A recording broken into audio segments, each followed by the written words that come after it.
guru saya sendiri yaitu Ustadz Dadang Sulaiman SPDI, kepadanya kami persilahkan. Baik, terima kasih. A'udzubillahi minasyaitonirrajim. Bismillahirrahmanirrahim. Assalamualaikum warahmatullahi wabarakatuh. Waalaikumsalam warahmatullahi wabarakatuh. Waalaikumsalam warahmatullahi wabarakatuh. Alhamdulillahilladzi khalaqal insan fi ahsani taqwim. Asyhadu an la ilaha illallah wa asyhadu anna Muhammadan abduhu wa rasuluhu la nabiyya ba'da.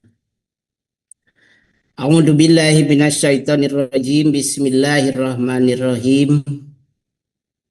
Ya ayyuhalladzina amanu kutiba alaikumussyam kama kutiba alal ladzina min qablikum la'allakum tattaqun.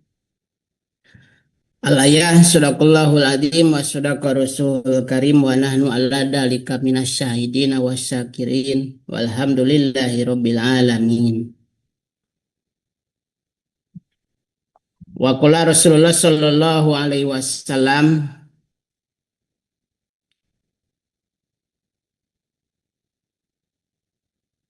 anna ahabbal amali ilallah adwamuhu wa in qalla. Al-hadis. Puji dan syukur marilah kita panjatkan kehadirat Allah Subhanahu wa taala.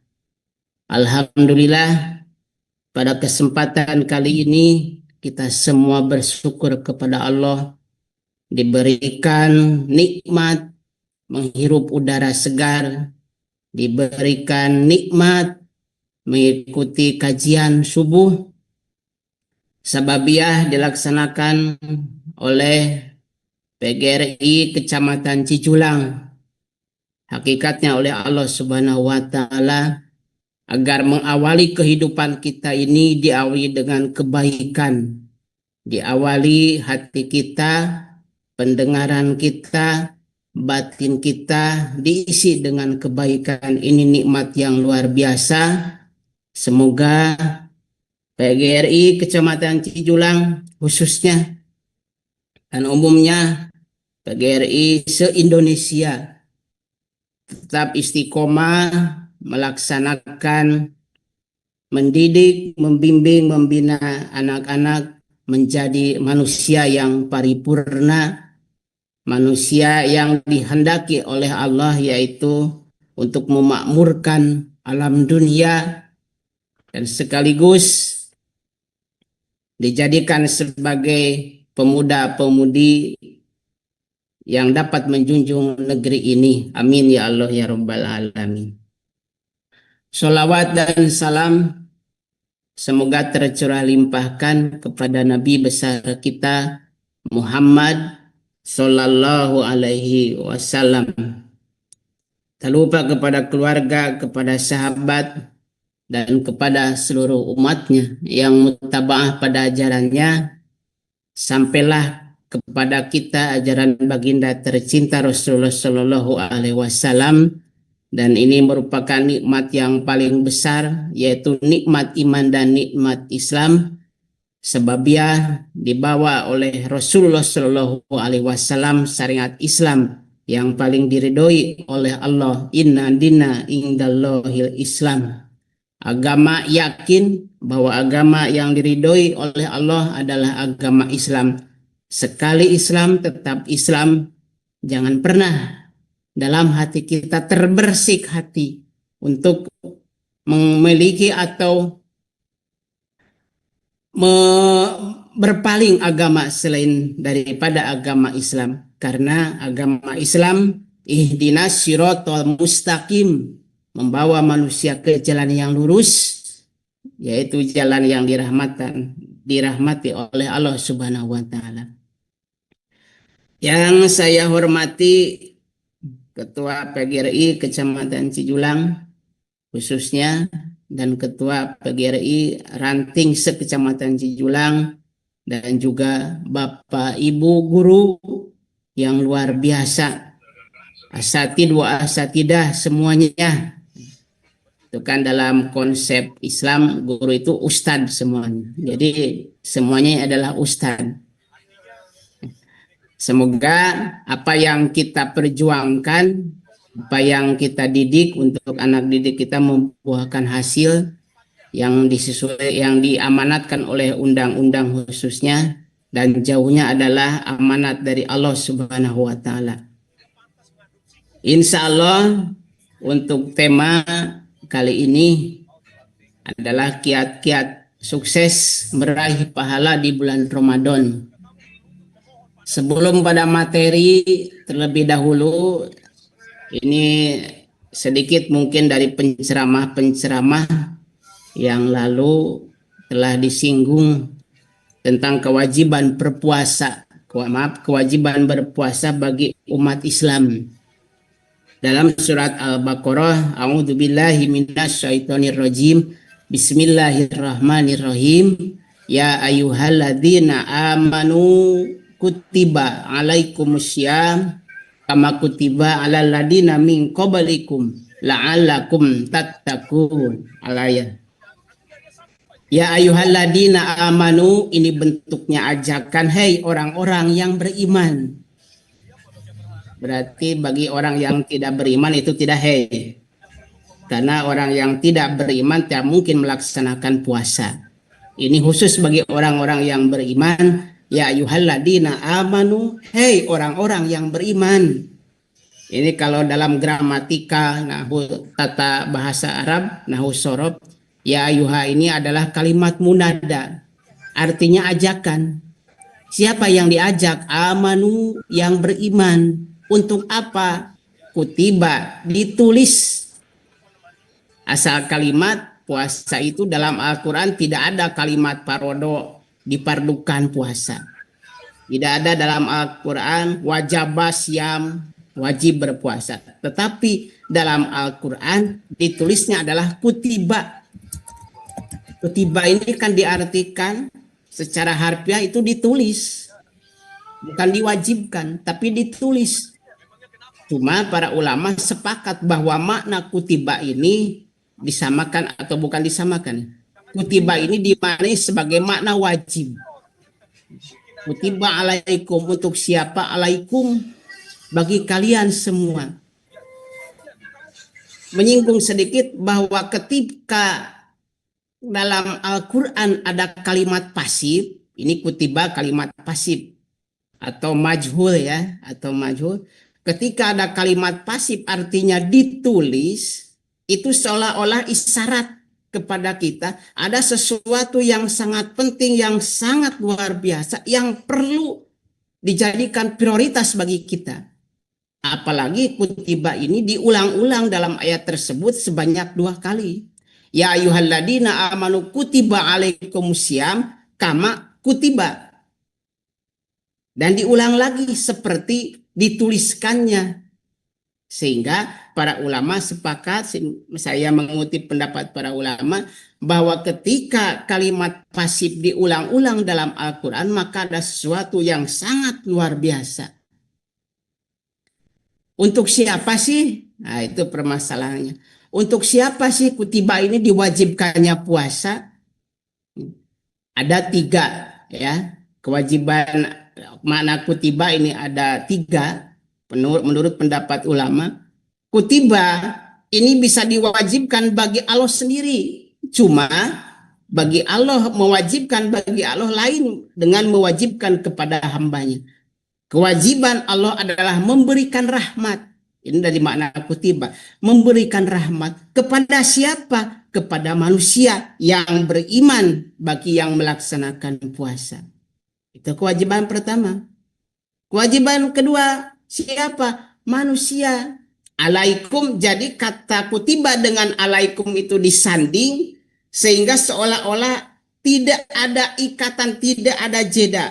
Diwajibkan kepada kamu, seolah pertemuan dalam artian ketika kamu ingin mendekatkan diri dengan Allah, silakan puasa. Kutiba alaikum, dekatkan kita dengan Allah dengan sababiah melaksanakan puasa. Karena puasa ya. Dengan Allah itu ya seolah-olah tidak ada jarak, ya. Itu secara hakikinya, ya, secara hakikinya. Secara syar'i syariatnya itu lain lagi cerita. Kemudian mana kutiba yang ketiga adalah menyegerakannya kita untuk mendekatkan diri kepada Allah. Apa tujuan akhir dari kutiba ini? La'allakum tattaqun, supaya kita bertakwa. Itu kan makna takwa itu diartikan secara mudah sekali oleh lisan, tetapi dalam pelaksanaan, dalam prakteknya itu membutuhkan pengorbanan segala pikiran, batin untuk meraih derajat takwa yang betul-betul tatakun. Ya. Dalam ayat lain, bahwa tujuan puasa itu adalah la'allakum tashkurun, supaya kita bersyukur atas apa? Atas segala rahmat, bersyukur atas segala rezeki, bagaimana merasakan hubungan manusia dengan manusia ketika orang kelaparan, bagaimana rasanya. Maka dengan adanya puasa agar kita merasakan bagaimana orang yang taruhlah disebutnya kurang ekonominya agak lemah, itu kan dengan adanya puasa dianjurkan kita merasakan. Itu salah satunya. Syukurannya banyak sekali. Ketika kita melaksanakan puasa kan asyamu sihatun, puasa itu sehat. Bukan sehat fisik saja, sehat batin. Gadang di bulan puasa dengan gadang di non bulan puasa itu lain lagi ceritanya. Terutama gadangnya untuk kebaikan. Bukan dalam tanda kutip keburukan. Kalau dalam kegadang dalam keburukan itu bisa biasanya menghasilkan masuk angin. Tapi beda dengan gadang dalam kebaikan. Itu yang munculnya adalah keberkahan. Oke, itu dari makna kutiba. Sehingga agar kita mendapatkan puasa sebagaimana dalam ayat na'allakum tatakun, derajat orang yang bertakwa, ini perlu adanya suatu kiat-kiat agar kita sukses dalam meraih derajat tersebut. Ini yang pertama adalah manajemen waktu, ya. Manajemen waktu. Ramadan adalah bulan yang penuh keberkahan, di mana satu amal yang dilipat gandakan pahalanya, maka rugi besar jika waktu berlalu hanya untuk hal yang tidak bermanfaat. Ya. Dalam puasa itu ini ada kisah, ya. Ketika Rasulullah Shallallahu Alaihi Wasallam selesai khutbah ketika Idul Fitri, ini dalam cerita dalam hadis ada yang menyebutkan sebelum peristiwanya, sebelum khutbah, ada yang bilang ketika khutbah, ada yang bilang setelahnya khutbah. Rasulullah dengan agak keras suaranya bilang amin, amin, amin sebanyak 3 kali. Entah apa sebabnya. Sehingga para sahabat bingung dan bertanya kepada Rasulullah, ya Rasulullah, kenapa engkau bilang amin, amin, amin sampai 3 kali? Itu kata sahabat. Kemudian Baginda tercinta menjawab, tadi ketika saya sedang khutbah, inilah satu kawal ya, ketika saya sedang khutbah, malaikat Jibril datang dan membisikkan kepada saya, ya Muhammad, saya berdoa kepada Allah Subhanahu wa Ta'ala. Ini bahasa saya, bukan bahasa malaikat Jibril ya. Saya berdoa kepada Allah Subhanahu wa Ta'ala, ya Allah, ampunilah dosa-dosa mukminin mukminat semuanya yang telah melaksanakan puasa, kecuali, ini ada kecualinya, kecuali orang tua, kecuali anak yang durhaka kepada orang tua.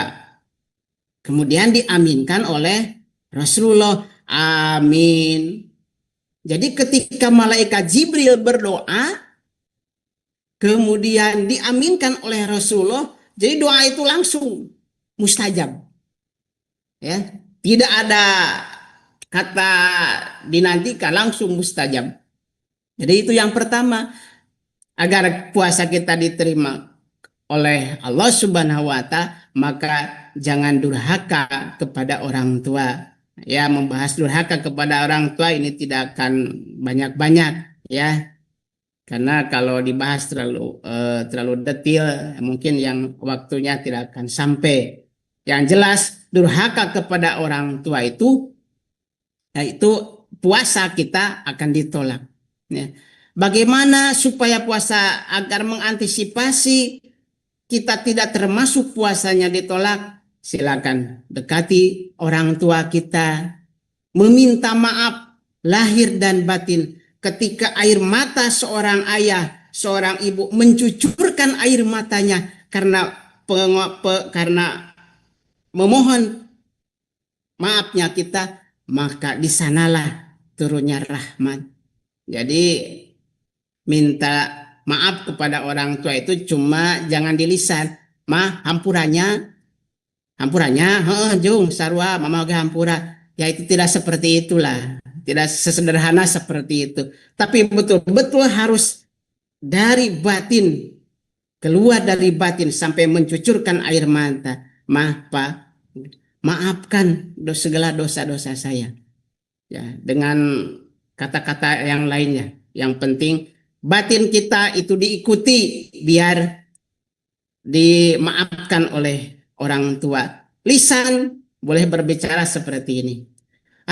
Jang kolot mah jadi pentapang ngampura ogen. Geus ngampura, lisan seperti itu, tapi yang harus dijaga oleh kita adalah batinnya seorang ibu dan ayah. Tapi insya Allah lah, kita semua husnudon kepada orang tua kita, bahwa ketika kita meminta maaf kepada kedua orang tua kita, beliau memaafkan lahir dan batin. Itu yang pertama.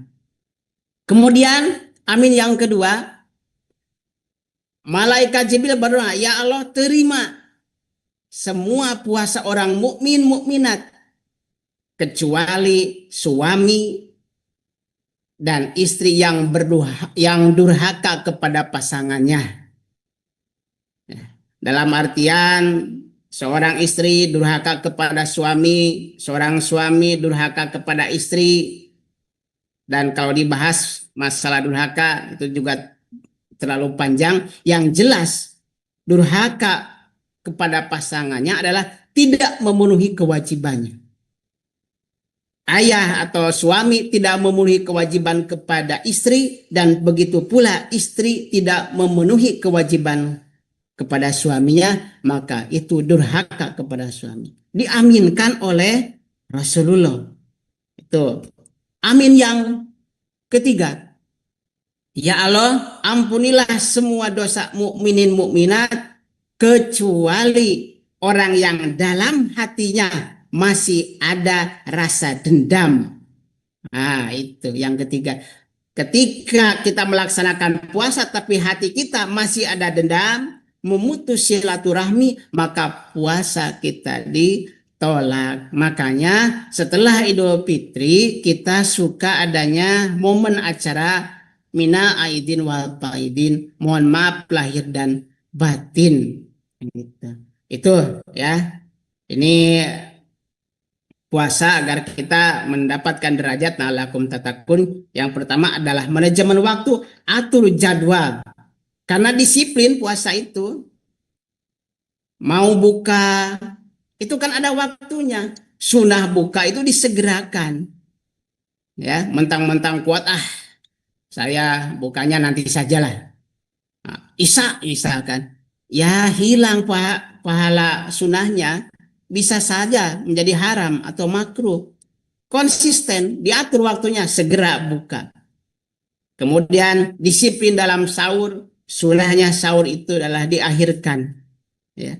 Jam 3 sahur, tidur lagi. Akhirnya saat subuhnya jam 6. Yaitu kebablasan. Ya.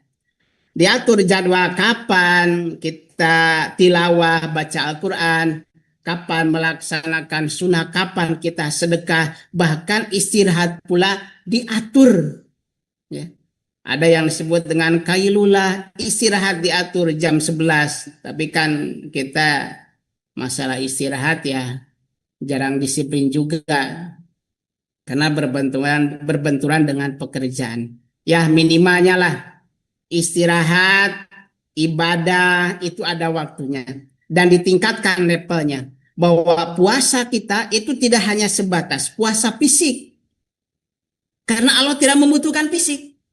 Buat apa fisik? Hancur. Tapi yang dibutuhkan oleh Allah adalah hati kita. Makanya aturlah waktu sedemikian baik. Bedakan mana ini waktu untuk taat dan jangan dilakukan waktu-waktu untuk bermaksiat. Ketika mau tidur, scroll media sosial. Ya, untuk sementara bulan puasa diaturlah seperti itu. Mendingan scroll media sosial itu hal-hal yang positif. Ya, membuka ilmu, membaca Al-Quran, bagus. Ini membuka media sosial kan malah menggunjing, membicarakan orang lain. Ya sia-sialah puasa kita. Itu kan hanya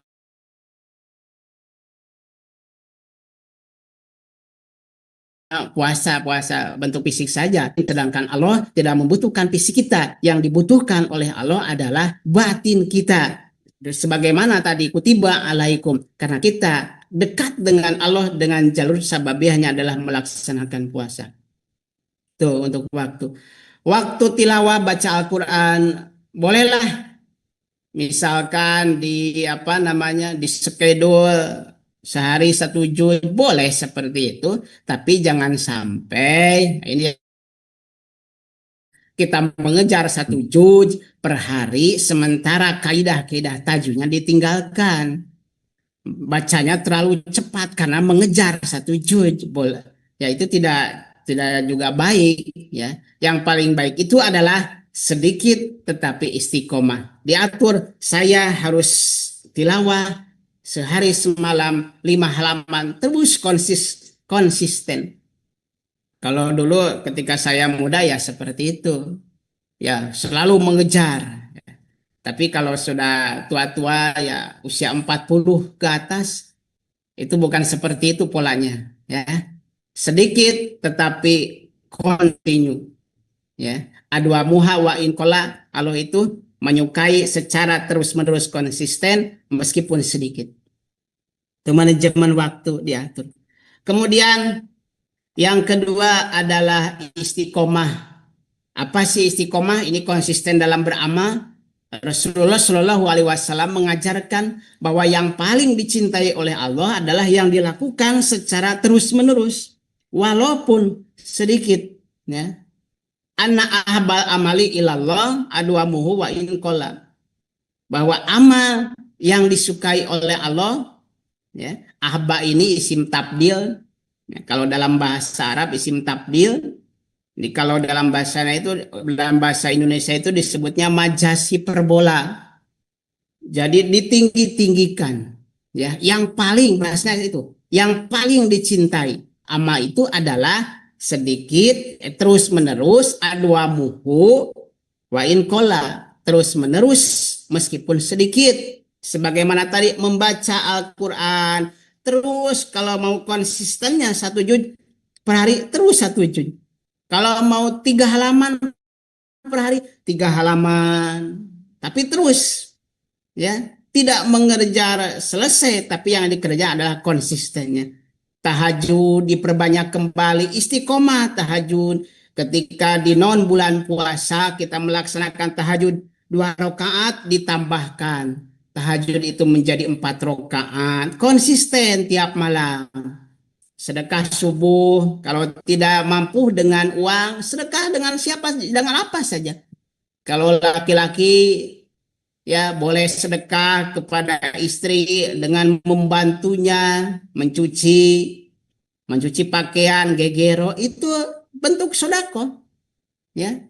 tetapi dilakukan secara istiqomah, maka insya Allah pahala puasa kita akan menaik derajatnya. Ya meskipun masalah ibadah itu ya jangan terlalu berharap-harap amat kepada pahala, ya. Izin Pahala, Pak Ustadz, waktunya sebentar lagi, oh 2 iya, menit lagi. Iya. ya, ya, ya, karena urusan pahala itu adalah urusan Allah Subhanahu wa Ta'ala. Oke, itu yang kedua, istiqomah. Kemudian yang ketiga adalah menjaga kualitas puasa. Ya, jangan sampai puasa kita itu hanya sebatas menahan lapar dan dahaga, tetapi hindari kata-kata berbohong, kemudian hindari membicarakan orang-orang lain, bijak dalam menjalankan sosial media. Kalau mau bangun malam, stop scroll HP. Karena yakin ketika mau bangun malam, scroll media sosial, insya Allah itu bangun malamnya terganggu. Ya, itu jadi jaga kualitas puasa kita, hindari tubuh kita dari maksiat. Karena puasa itu adalah perisai. Qala Rabbuna azza wa jalla asyamu junnatun yastajinu bihal abdu minan nar wa wali wa ana azibih. Bahwa puasa itu adalah perisai kita nanti dari siksa api neraka dan akulah yang akan membalas puasa kita. Semoga puasa kita diterima oleh Allah Subhanahu wa Ta'ala dan kita dijadikan sebagai insan yang paripurna, insan yang terus istiqomah mendidik siswa-siswi menjadi manusia yang paripurna. Amin ya Allah ya Rabbal Alamin. Jadi kesimpulannya, pada ceramah kali ini kita melaksanakan puasa, mari berlomba-lomba untuk menggapai pahala puasa dengan cara mengatur waktu, kemudian istiqomah dan menjaga puasa dengan perisai diri, karena puasa itu adalah perisai di dunia dan perisai di akhirat. Mohon maaf atas segala kekurangannya, kami masih belajar. Kalau mau koreksi kami terima dengan hati yang bersih, bahwa koreksi adalah sebagian dari pembelajaran. Sekian, mohon maaf atas segala kekurangannya. Assalamualaikum warahmatullahi wabarakatuh. Waalaikumsalam Waalaikumsalam warahmatullahi wabarakatuh. Langsung saja saya ucapkan terima kasih kepada Ustadz Dadang Sulaiman yang telah menyampaikan tausiahnya dengan materi kiat-kiat sukses meraih pahala di bulan Ramadan. Barangkali dari Bapak Ibu yang ada pada pagi hari ini ada yang mau ditanyakan berkaitan dengan tausiah yang sudah disampaikan. Untuk 2 orang penanya terlebih dahulu, silakan. Saya Bu. Enggak, Bapak.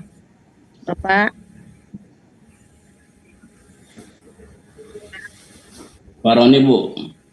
Pak Roni, dari mana Pak? Dari Tingkat Banten Bu. Dari SD 3 Cibanten. Mangga Bapak. Bismillahirrahmanirrahim. Assalamualaikum warahmatullahi wabarakatuh. Waalaikumsalam. Assalamualaikum warahmatullahi wabarakatuh. Pak Ustadz, Ibu Ustadah yang dirahmati oleh Allah Subhanahu wa Ta'ala, terima kasih atas waktunya. Yang saya akan tanyakan bahwa dalam ayat Al-Quran tadi ada kata-kata kutiba alaikumus syamu kama kutiba alal ladina min qablikum la'allakum tattaqun, bahwa dalam ayat kutiba adalah kalimah pasif, sedangkan di dunia ini kita hidup selalu berlawanan, ada laki-laki, ada perempuan, ada siang, ada malam. Yang akan saya tanyakan, manakah kalimah aktifnya? Yang nomor kedua Pak, kebiasaan anak sekarang kan diharuskan bangun pagi, beribadah, berolahraga. Sedangkan waktu yang namanya bangun pagi, olahraga itu mungkin bisa di yang lain, tapi ini beribadah Pak. Contohnya sekarang jangankan anak, orang tua aja, kalau setelah kita melaksanakan sahur, ada jeda untuk waktu subuh, bahkan kalah tidur. Nanti tiba-tiba bangunnya itu jam 6 atau setengah 7. Yang akan saya tanyakan, Pak, di sini kalau bangunnya jam 6 atau setengah 7, kita masih bisa sholat, terus dengan niatnya, apakah masih niat sholat subuh atau niatnya kita kodok sholat subuh? Karena ada istilah, kita kan ada istilah kodok. Ya, terima kasih Pak. Itu yang saya tanyakan. Assalamualaikum warahmatullahi wabarakatuh. Waalaikumsalam warahmatullahi wabarakatuh. Satu lagi Pak Indi, Pak. Mangga Ibu Ati.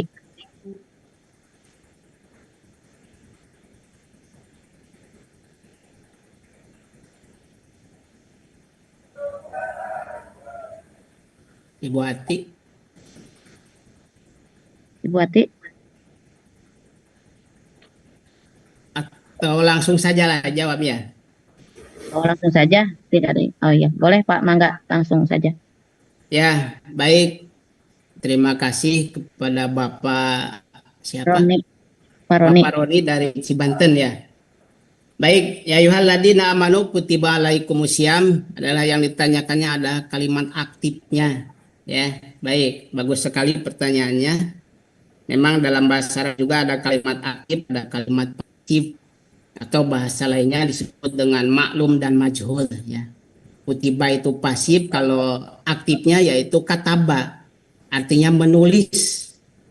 Ya, menulis, sedangkan kalimat pasifnya kutiba, ditulis. Jadi ada perubahan kalimat. Kalau ketentuannya adalah duma awaluhu wa kusiro ma qabla akhirihi. Domahkan awal, dikasrohkan harap sebelum akhir. Itu dalam tata bahasa Arab.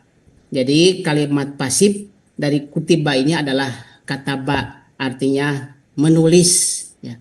Kalau menulis kan diterapkan dalam ayat tersebut ya kurang tepat ya, karena dalam puasa itu yang melaksanakannya ya bukan zaman kita saja. Ini isyarat sebetulnya, kata kutiba itu isyarat bahwa yang puasa itu bukan zaman kita saja, zaman-zaman sebelum kita juga sama diwajibkan melaksanakan puasa.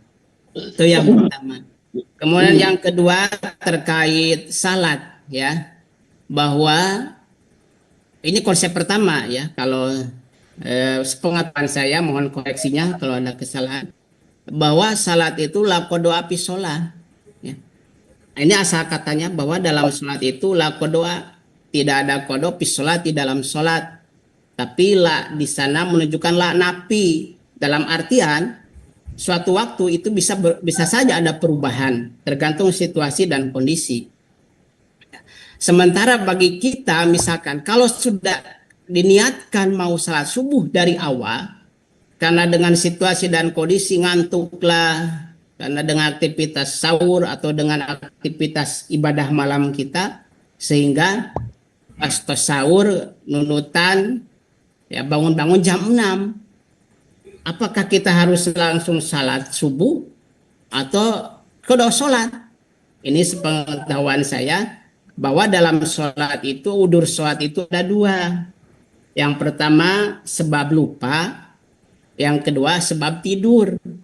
Kalau memang di awal kita diniatkan bahwa ketika subuh saya akan bangun subuh, tapi dalam kenyataan kita tidak bangun jam 6, ya jam 6 itu salat subuh.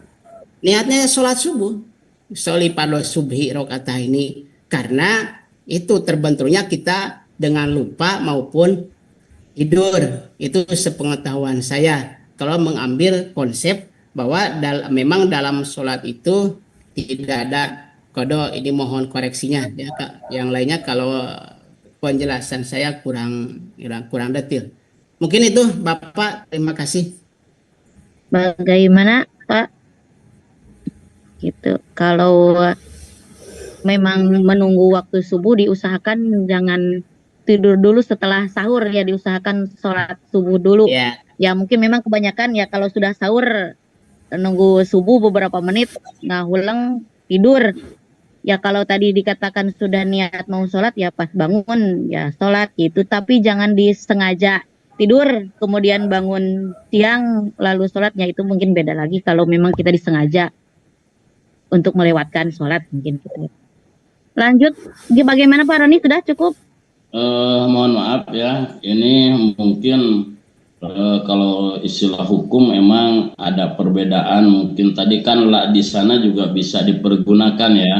Tadi kan umpamanya kita sebelum sholat subuh emang sudah niat tapi kita ketiduran. Ini seumpamanya kita sebelum tidur kita tidak punya niat umpamanya untuk sholat.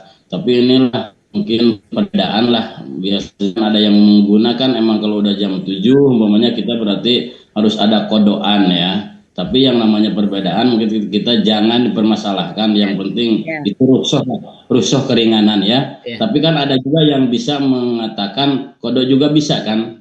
Iya betul. Iya. Memang Ya, kodo juga boleh dikodo langsung, ya boleh. Ya, tapi itu kan konsep awal. Jadi dalam situasi tertentu silakan saja dikodo memang daripada tidak sholat sama sekali karena wajib-wajibnya sholat. Sementara situasi kita ya karena keteledoran kita tidak melaksanakan sholat. Ketika kita ingat oh saya belum sholat ya sholat saja ya kodo, niatkan kodo untuk melaksanakan sholat. Itu Bapak, terima kasih. Nah, itu bagus ya, sama-sama ya. Yuk. Ya, baik Pak. Menginten dalam ibadah itu memang banyak perbedaan, tapi tidak menjadikan kita untuk apa ya, saling menyalahkan gitunya. Kemudian bisa dilanjut ya Pak? Ya. Mangga Ibu Irna. Assalamualaikum warahmatullahi wabarakatuh. Waalaikumsalam warahmatullahi wabarakatuh. Terima kasih atas waktunya. Pertanyaannya langsung saja ya Pak. Ya. Bagaimana jika kita sedang puasa tapi tidak melaksanakan sholat? Hukum puasanya seperti apa? Itu saja Pak. Terima kasih. Assalamualaikum warahmatullahi wabarakatuh. Waalaikumsalam warahmatullahi wabarakatuh. Terima kasih Bu Irna. Mangga langsung dijawab aja Pak Dadang. Ya, baik. Terima kasih Bu Irna. Kita melaksanakan puasa tetapi tidak melaksanakan sholat. Memang ya sholat itu as-sholatu imaduddin. Bahwa sholat itu tiang agama. Ibaratkan ini rukun Islam itu ada 5 ya. Yang pertama syahadat ya. Syahadat itu ibaratkan jempol, yang kedua sholat itu curug, yang ketiga adalah puasa ya. Syahadat, sholat, puasa ya. Puasa. Zakat ya, zakat itu ibaratkan dengan jari tengah, kemudian puasa ini jari manis dan kelingking ini diibaratkan haji. Kita tidak haji ya, akidah masih terpegang ya. Kemudian contohlah kita memegang sesuatu saja, pulpen ya, ballpoint. Ini kita tidak haji, akidah masih terpegang. Kita tidak puasa, masih terpegang. Kita tidak zakat, masih terpegang. Tetapi ketika tidak sholat, maka akidah ya, mohon maaf itu dipertanyakan. Makanya sebagaimana kita melaksanakan puasa, zakat, haji tetapi tidak sholat, maka akidah kita, kesempurnaan akidah kita itu kurang utama ya, kurang utama. Makanya di sanalah kita perlu sering-sering beristighfar, apalagi di bulan Ramadan. Jadikanlah istighfar sebagai taubat kita untuk menjaga hal-hal yang tidak diinginkan, karena jelas tujuan kita hidup di dunia ini adalah tujuannya akhirat.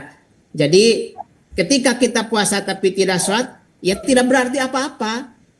Karena puasa itu adalah inti segala intinya. Jangan pernah lepas sholat. Ya, jangan pernah lepas sholat bagaimanapun situasi dan kondisinya. Tapi jangan diartikan pula ya mendingan sholat belah, puasa mah hanya ya tidak seperti itulah, bukan seperti itu memaknainya. Tapi tetap yang menjadi kunci kita hidup untuk tujuan ihdinas siratal mustaqim yaitu sholat. Dan sholat itu juga yang pertama nanti di alam kubur yang akan ditanya pertanggungjawabannya. Mungkin itu Ibu ya. Jadi kurang sempurna puasa kita apabila tidak melaksanakan sholat yang 5 waktu. Mungkin itu Ibu ya, terima kasih. Ibu bisa menambahkan? Enggak, Ya, menambahkan sedikit. Jadi tadi kata Pak Ustadz ya, sholat itu adalah tiangnya agama. Sholat itu imaduddin. Bisa dicontohkan seperti bangunan. Apabila bangunan tidak ada tiang, kan atap, dinding itu kan tidak akan bisa berdiri gitu. Nah, sholat itu seperti itu. Jadi apabila sholat tidak dilakukan, amal ibadah kebaikan kita yang lain tidak akan terjadi gitu. Sia-sia seperti piring yang bocor gitu. Masing dipasih di kucuran cai ogan pasti moncor wae gitu. Mungkin seperti itu. Assalamualaikum warahmatullahi wabarakatuh. Waalaikumsalam. warahmatullahi wabarakatuh. Mungkin seperti itu ya, Ibu Irna. Satu lagi poinnya Pak, terakhir. Boleh. Boleh? Boleh terakhir ya. Ibu Dede Nur Aini, Mangga. Baik, terima kasih atas waktunya. Assalamualaikum warahmatullahi wabarakatuh. Waalaikumsalam. Di sini saya akan memberikan pertanyaan dan juga sharing mungkin ya Pak ya. Ya. Menanggapi terkait dari pertanyaan Ibu Irna tadi bahwa bagaimana ketika puasa tidak menjalankan sholat ya Pak ya. Betul sekali apa yang dikatakan oleh Bu Sofi, juga apa yang diterangkan oleh Pak Ustadz barusan bahwa sholat itu memang tiang agama. Kita sebagai guru mungkin bisa menganalogikan bahwa dalam pelajaran matematika ya Pak ya, Ya. angka 1, angka 1000 kan itu ada 1, 0, 0, 0. Nah, sholat ini diibaratkan sebagai angka satunya. Kalau misalkan angka 1000 itu tidak ada angka satunya, maka tidak akan ada artinya 0 yang 3 di belakangnya itu gitu. Jadi diibaratkan kalau sholat itu sebagai angka 1. Ketika kita melaksanakan sholat, maka amalan-amalan yang lain juga akan mengikuti seperti angka 0 di belakang angka 1 gitu. Kemudian saya yang kedua akan memberikan pertanyaan, mungkin ini mah hanya ingin ingin tips dari Pak Ustadz mungkin terkait dengan kita itu berpuasa dibagi menjadi 3 bagian ya Pak ya, di mana yang terakhir itu fase kita mendapatkan Lailatul Qadar. 10 hari terakhir kita mendapatkan Lailatul Qadar. Sebagaimana kita ketahui dan apa yang tadi Pak Ustadz terangkan bahwa ketika kita menjalankan ibadah itu yang susahnya itu adalah istiqomah.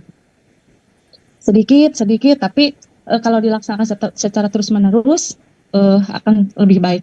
Tetapi yang dirasakan oleh saya adalah yang sedikit demi sedikit itu kontinunya istiqomahnya itu sangat susah sekali. Dan begitu juga ketika menjalankan sholat tarawih ya Pak ya. Ketika menjalankan sholat tarawih kita juga sering melihat bahwa di masjid itu semakin ke sana itu masjid semakin luas gitu Pak. Iya, semakin luas artinya yang melaksanakan sholat tarawih itu semakin sedikit. Nah itu juga yang terjadi kepada saya gitu Pak. Jadi semakin ke sana itu emang awal-awalnya sangat semangat untuk melaksanakan sholat tarawih, melaksanakan amal-amalan yang lain. Nah, yang menjaga keistiqomahannya itu yang sangat susah. Mungkin saya di sini ingin minta tipsnya gitu dari Pak Ustadz untuk bagaimana cara menjaga amalan-amalan kita terkait dengan kiat-kiat amalan di bulan suci Ramadan agar kita itu selalu istiqomah dalam menjalankan ibadah di bulan suci Ramadan. Kemudian juga tips-tips agar kita bisa meraih malam Lailatul Qadar. Terima kasih Pak Ustadz. Assalamualaikum warahmatullahi wabarakatuh. Waalaikumsalam. Ya, terima kasih Ibu. Pertanyaan luar biasa. Mungkin secara garis besarnya yang pertama tip-tip untuk bagaimana kita istiqomah dalam melaksanakan puasa. Kemudian yang kedua tips bagaimana kita menggapai malam Lailatul Qadar. Alhamdulillah untuk puasa itu ya awal bulan itu rahmat ya, disebutnya rahmat. Kenapa rahmat? Ya Allah belum tampakkan sesuatu yang luar biasa nanti, yaitu pada malam Lailatul Qadar. Sehingga bagaimana agar kita istiqomah, tidak hanya minggu-minggu pertama kita semangat beribadah. Maka yang pertama itu mulai dari niat dulu. Ya, kita niat dulu, meluruskan niat bahwa kita betul-betul ingin istiqomah. Karena berapapun konsep yang sangat luar biasa, tips apapun konsep yang sangat luar biasa, tetapi niat kita itu tidak dikuatkan, niat kita tidak diluruskan, maka tidak akan ada efek sama sekali terhadap aktivitas kita. Karena kalau sudah niatnya pancen pas, maka seolah-olah ada yang mendorong kepada diri kita itu untuk melaksanakan hal tersebut secara konsisten. Itu yang pertama. Yang kedua, ibadah itu jangan muluk-muluk, Bu. Ya, ibadah itu jangan muluk-muluk mengejar sesuatu yang ingin lebih. Misalkan, saya ini harus terkejar sampai 1 juz nih, kumaha lamun terkejar. Ya nanti capek sendiri. Akhirnya kekonsistenan itu akan hilang. Kalau kita dari awal konsistennya baca Al-Quran, saya 1 hari 1 malam 1 lembar, itu terus konsisten.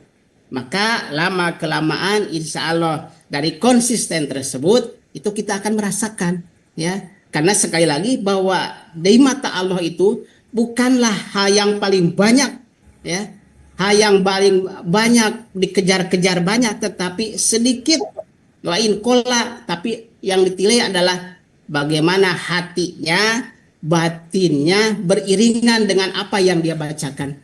Makanya ketika dikir, ketika doa, awas batin kita itu harus connect, jangan astagfirullah,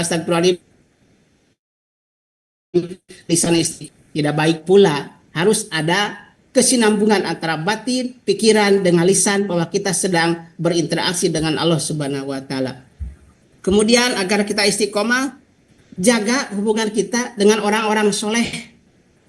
Kalau tidak jaga, kita misalnya nih, kita menjaga betul dari orang-orang soleh, tetapi ada satu di rumah sebetulnya yang menjadi penghalang kita, yang mengganggu aktivitas, itu adalah dengan adanya media sosial. Mohon maaf, itu yakin media sosial, HP, kalau kita scroll hal negatif, itu akan mengurangi keistiqomahan kita. Ibu coba saja, diniatkan mau bangun malam, kalau media sosial, nonton film, insya Allah Bu, bangun malam tidak akan. Ya, itu ya. Jadi hindari hal-hal yang merusak amal. Kemudian evaluasi dan muhasabah. Kalau memahami Al-Quran, ya kalau memahami Al-Quran kita agak memang rumit juga karena berhubungan dengan ilmu yang kita miliki. Terus terang saja saya juga ya sedikit lah tentang ilmu Al-Quran, bahkan tidak ada lah kekurangan ibu membahas tentang mana Al-Quran. Itu yang pertama. Jadi luruskan niat dulu ibu, sebetulnya niat yang paling utama. Yang kedua, bagaimana meraih Lailatul Qadar. Lailatul Qadar itu disembunyikan oleh Allah, ya. Sebetulnya bagi orang ahli hakikat, ahli tasawuf, Lailatul Qadar itu bukan malam Ramadan saja. Tiap hari mereka jadikan Lailatul Qadar. Sehingga ketika aktivitas bulan Ramadan, dia ya udah biasa dia melaksanakan ibadah malam.